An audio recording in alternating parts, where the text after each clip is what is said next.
Hey folks, Chuck Holton here. Thanks for watching the Hot Zone. I've always been a big advocate of the US military. Obviously, I served 8 years in the military and it was a very good experience for me. And I still think that we have an incredibly powerful military, one that could do great things around the world if it was ordered to do so. And whenever the shackles are taken off our military, they tend to absolutely dominate on the battlefield. However, I don't think the U.S. military is above reproach. I don't think it's above criticism. And I've been kind of depressed over the last year or so as I've seen the military just be used as a political pawn, and not just over the last year, really since the Obama administration. And back in the Obama administration, the U.S. military started to change very rapidly. It was traditionally a place that was sort of a bastion of conservatism. It was a sort of apolitical and didn't participate in all the political shenanigans that went on in our country. But under the Obama administration, he worked very hard to change the military into something that it shouldn't be, which is a social experiment more than a lethal fighting force. And that had very deleterious effects on the US military and on our country.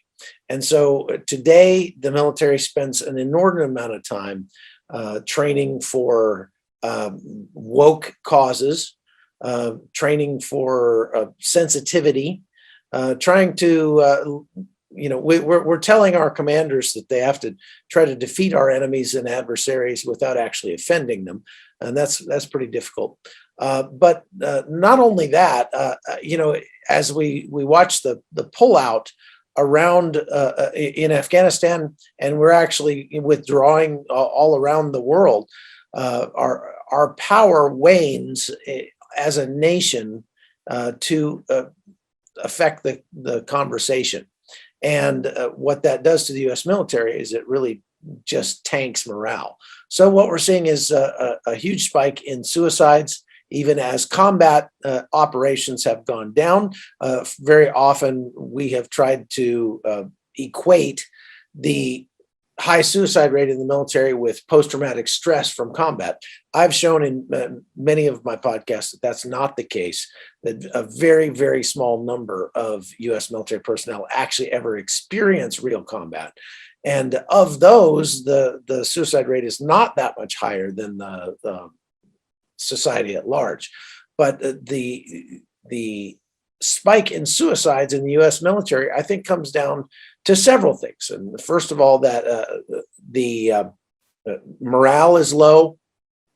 We're not giving our soldiers, sailors, airmen, guardsmen, and Marines important, meaningful, world-changing, world-shaping jobs to do by and large anymore.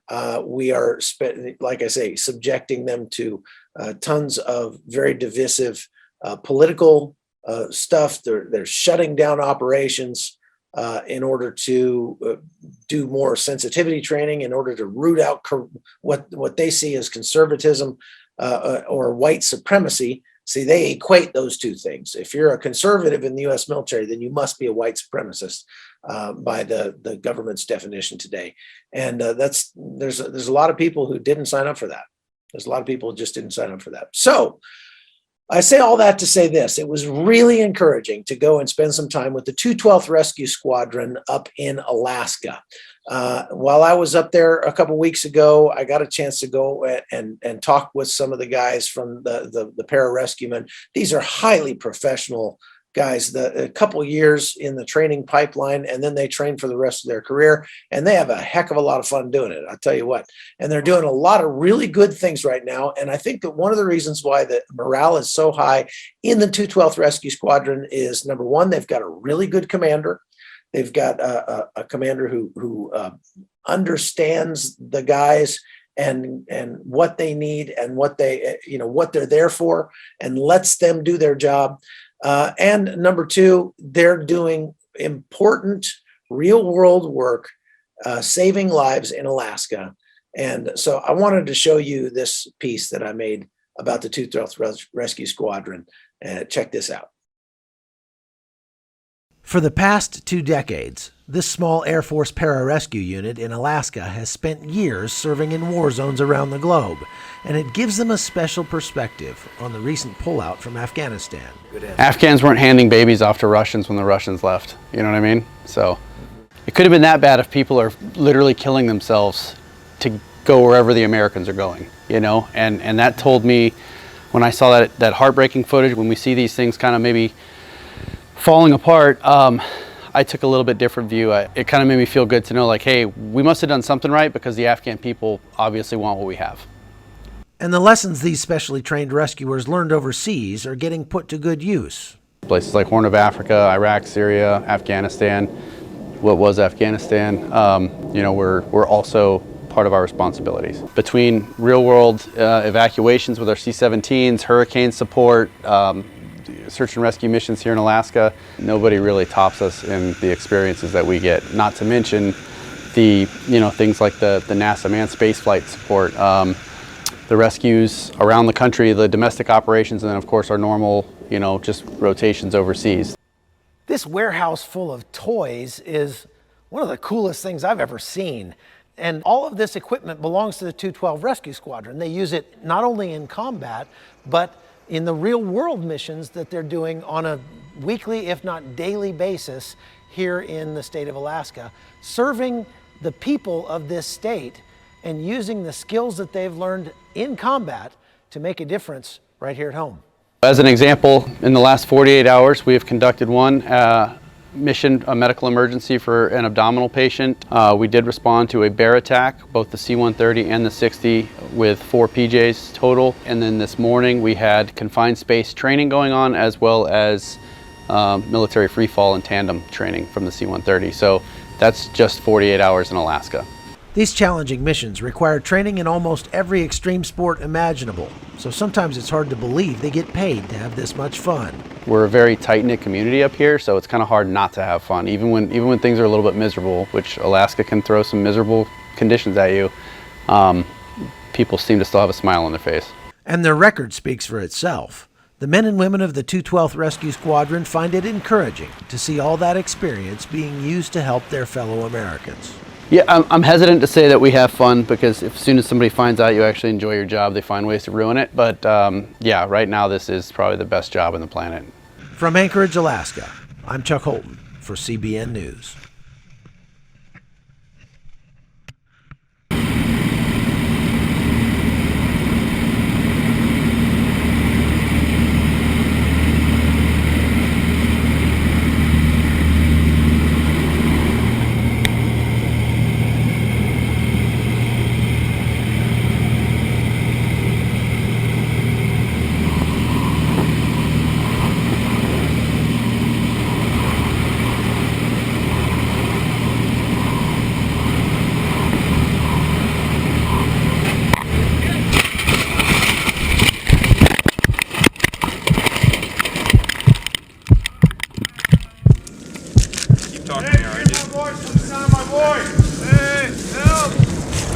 Take a deep breath. Does that feel better to sit up with?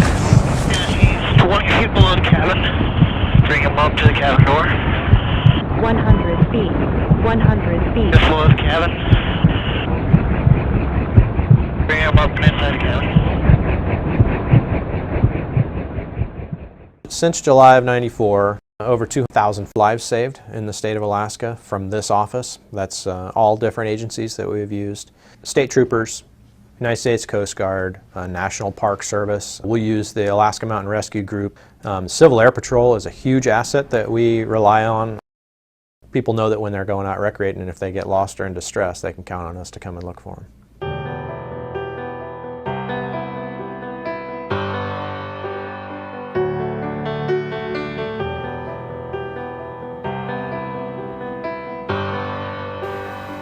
They had to fly into the clouds, and then they inched their way along the mountain. And I mean inched. You could not see the undercarriage of the helicopter itself.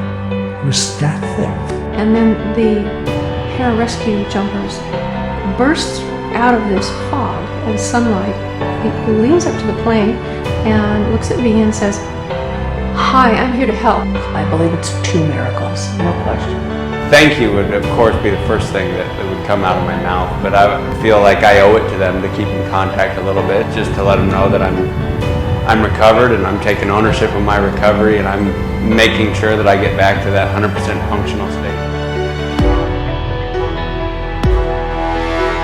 Since July of '94, the guardsmen here have been on console 24 hours a day, 7 days a week, providing this service for the citizens of the state of Alaska, and also for the military members that are on duty 24 hours a day. It's an extremely rewarding mission. It's been a long history, but the last 18 years here with Guard.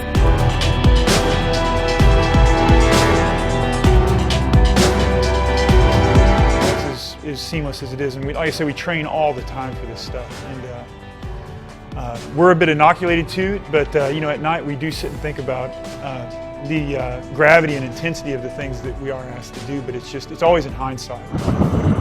I do it just because I think it's a very virtuous job, you know, to be able to do things that I've trained my whole life at. I mean, I've been in the military 20 years, you know, and to use those things for virtuous activity to save other human beings, I think it gives back to you quite a bit.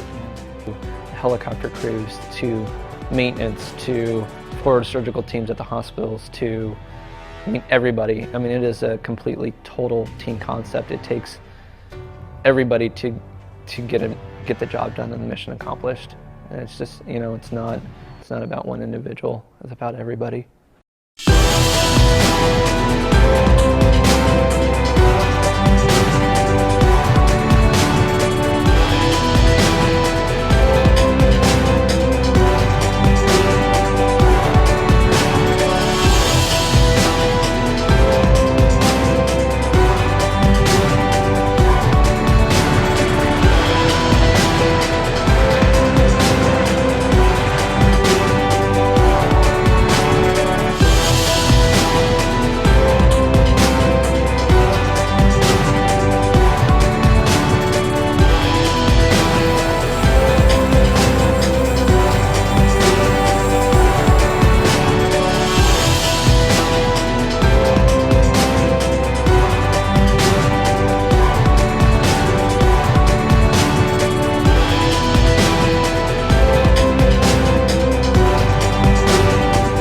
It means the world to me in order to that they were on call, that there was someone for my dad to call in the wee hours of the morning to help get out here and get me off the mountain. A life that was saved, but also because I was saved, I have two beautiful girls now, and I have a lovely wife. And the spider effect as it goes out, and all the lives that are affected, in addition to the one life that may have been saved. Well, I hope you enjoyed that as much as I did. There still are a lot of really good men and women in our U.S. military today. The problem is not with the troops. The problem is with the leadership by and large. And that goes all the way to the very top, the commander-in-chief. When you have a feckless, weak commander-in-chief, morale is not going to be very high in the U.S. military. That's all there is to it. So pray for our U.S. military, pray for our troops, and we'll see you again next time.